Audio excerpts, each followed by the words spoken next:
Assalamualaikum warahmatullahi wabarakatuh. Halo anak-anak, bagaimana kabar kalian? Semoga selalu dalam keadaan sehat ya. Nah, sebelum belajar jangan lupa kalian mandi dulu, sarapan dulu, dan jangan lupa untuk bantu orang tua kalian di rumah, serta jangan lupa untuk beribadah. Hari ini kita akan belajar tema 1 subtema 1 tentang ciri-ciri makhluk hidup. KD 3.4 mencermati kosakata dalam teks tentang konsep ciri-ciri, kebutuhan makanan dan tempat hidup, pertumbuhan dan perkembangan makhluk hidup yang ada di lingkungan setempat, yang disajikan dalam bentuk lisan, tulis, visual, dan atau eksplorasi lingkungan. Silahkan kalian simak videonya sampai selesai ya, supaya kalian lebih paham. Nah, apa sih pengertian makhluk hidup itu? Anak-anak, makhluk hidup adalah suatu organisme yang dapat mempertahankan dirinya dari berbagai bentuk perubahan lingkungan dan dapat berkembang biak untuk melestarikan jenisnya. Supaya kalian lebih paham lagi, simak penjelasan dari Bu Guru ya. Anak-anak, ada banyak sekali makhluk hidup yang hidup di sekitar kita. Ada manusia, hewan, serta tumbuhan. Nah, makhluk hidup ini merupakan ciptaan Tuhan Yang Maha Esa, jadi kita harus menjaga, merawat, serta melestarikannya ya. Batu, tanah, air, lalu udara itu bukan termasuk makhluk hidup karena mereka tidak memiliki ciri-ciri yang dimiliki oleh makhluk hidup. Apa saja ciri-cirinya? Nah, akan kita bahas setelah ini.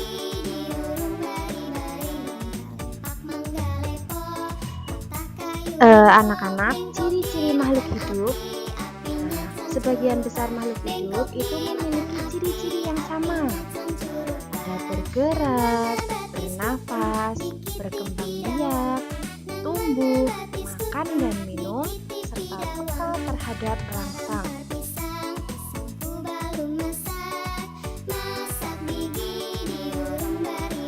Yang pertama adalah bergerak.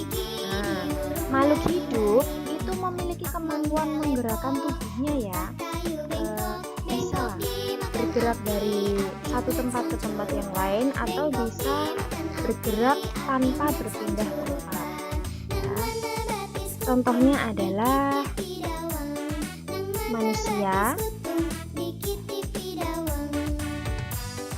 itu bergerak atau berjalan dengan kaki, menggunakan kaki.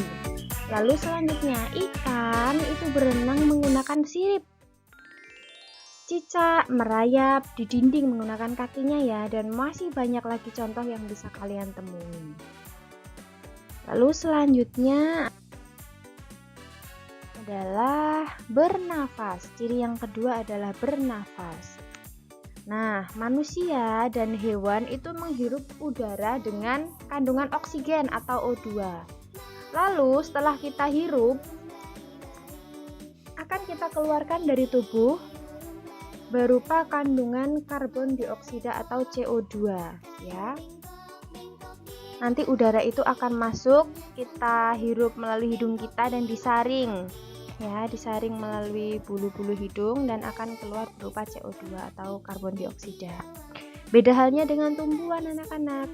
Kalau tumbuhan itu menghirup udara pada siang hari ya ini, yang mengandung karbon dioksida dan mengeluarkan yang mengandung oksigen. Tapi ketika malam hari, tumbuhan itu menghirup udara yang mengandung oksigen dan mengeluarkan udara yang mengandung CO2. Nah, contohnya ini ya.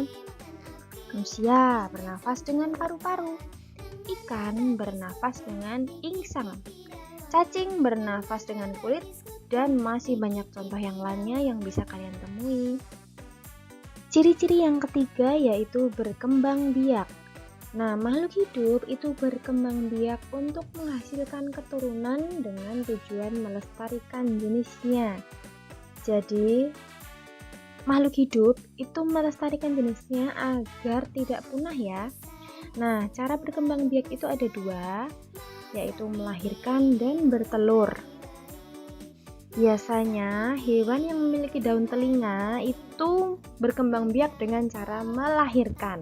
Contohnya ada manusia, kucing, sapi, lalu kambing, dan lain-lain. Kalau yang bertelur apa? Nah, ada ayam, bebek, ikan, dan lain-lain, masih banyak lagi yang bisa kalian cari ya.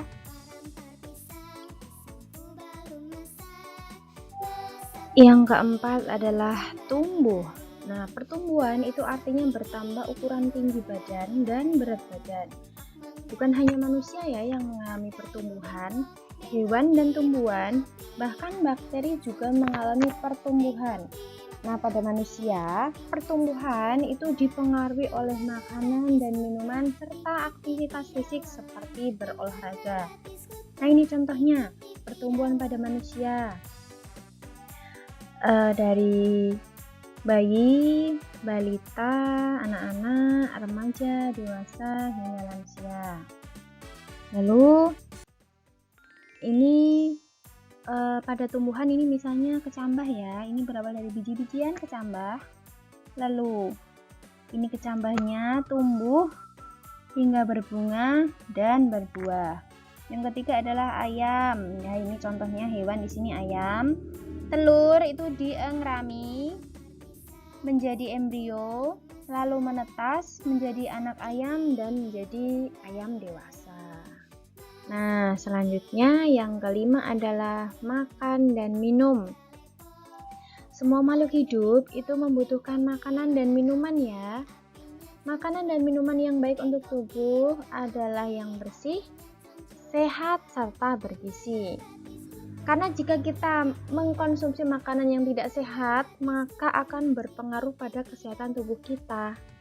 Jadi, makanlah makanan yang sehat, mengandung vitamin, mineral, protein, karbohidrat. Seperti itu. Nah, ini contohnya pada tumbuhan itu melakukan proses fotosintesis atau mengubah karbon dioksida dan air menjadi karbohidrat untuk makan ya. Itu memerlukan air, oksigen, serta cahaya matahari. Jadi tumbuhan pun juga makan. Nah, tumbuhan hijau itu makan melalui proses fotosintesis ini. Selanjutnya, ini yang contoh selanjutnya sapi. Sapi makan rumput ya. Lalu ayam makan biji-bijian dan masih banyak lagi. Yang keenam terakhir adalah peka terhadap rangsang. Makhluk hidup ini memiliki kemampuan untuk menanggapi rangsang yang diterima atau disebut iritabilitas. Jadi kemampuan untuk menanggapi rangsang ini disebut iritabilitas. Contohnya, kita akan silau ketika melihat cahaya yang terang, misalnya cahaya matahari ya, kita akan refleks menutup mata. Lalu, daun putri malu jika disentuh akan mengatupkan daunnya. Nah, itu disebut peka terhadap rangsang. Jadi kesimpulannya anak-anak, kita harus selalu bersyukur ya kepada Allah Subhanahu wa taala atas segala yang telah diciptakannya. Salah satu cara bersyukur adalah menjaga kesehatan tubuh dengan cara makan dan minum yang sehat, olahraga teratur, serta berupaya melaksanakan segala perintah yang telah dianjurkannya. Demikian penjelasan dari guru. Nanti jika ada yang perlu ditanyakan, silahkan ditanyakan ya. Cukup sekian, terima kasih. Mohon maaf segala kesalahan. Wassalamualaikum warahmatullahi wabarakatuh.